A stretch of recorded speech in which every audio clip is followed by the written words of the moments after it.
Assalamualaikum warahmatullahi wabarakatuh dan salam sejahtera. Hari ini kita belajar penjodoh bilangan yang bermula dengan abjad A dan B.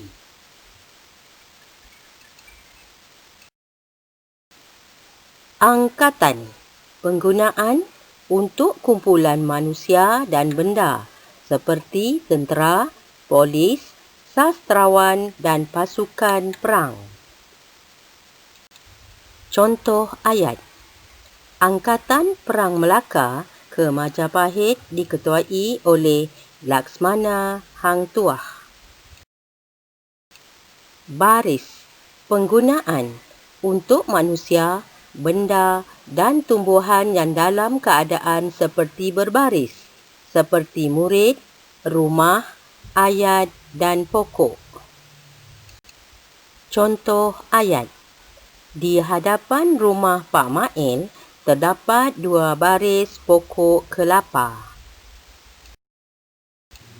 Batang. Penggunaan untuk benda yang panjang atau pendek seperti penyapu, tongkat, mancis, gigi, sungai dan lilin.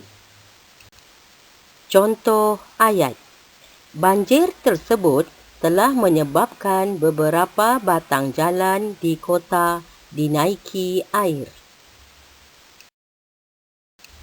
Batas.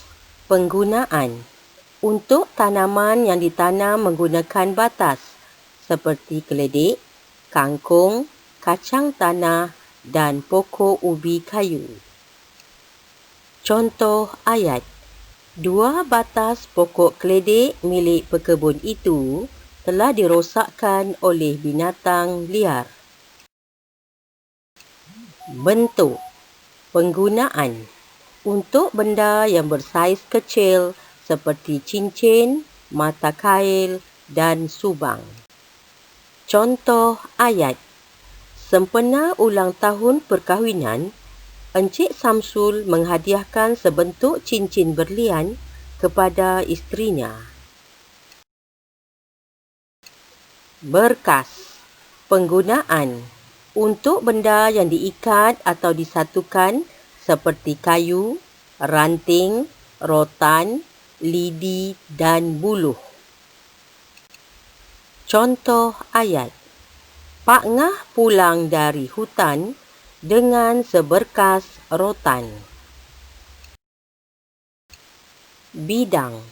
Penggunaan untuk benda yang lebar dan luas seperti tanah, sawah, permaidani, tikar, kain dan layar. Contoh ayat. Encik Zamri membina sebuah rumah yang besar di atas sebidang tanah yang baru dibelinya. Bilah. Penggunaan untuk benda yang tajam dan runcing seperti pisau, kapak, keris, lembing dan gergaji. Contoh ayat. Pak Hasan menebang pokok mempelam itu dengan menggunakan sebilah kapak. Biji. Penggunaan untuk benda yang berbentuk bulat dan kecil seperti buah-buahan, gula-gula, gelas, buli, butang dan telur. Contoh ayat. Nenek berkunjung ke rumah kami dengan membawa 10 biji buah apel. Bingkai. Penggunaan untuk benda yang mempunyai rangka keliling seperti tingkap, pintu, gambar dan cermin. Contoh ayat. Pekerja itu mengangkat 2 bingkai tingkap untuk dipasang pada rumah yang sedang dibina itu. Blok. Penggunaan untuk benda yang besar atau keras seperti bangunan, rumah, rumah kedai dan batu bata. Contoh ayat. Satu blok rumah pangsa setinggi 11 tingkat akan didirikan di kawasan lapang itu. Bongkah. Penggunaan untuk benda yang besar, keras dan padu seperti batu, air batu, tanah dan batu kapur. Contoh ayat. Jalan menghala ke Janda Baik di Pahang tidak dapat dilalui apabila dua bongkah batu besar telah jatuh dan menimpa ke atas jalan raya. Buah. Penggunaan untuk benda yang besar atau objek yang tumpul seperti rumah, kenderaan, bangunan, negara, pulau, bilik, meja dan kerusi. Contoh ayat.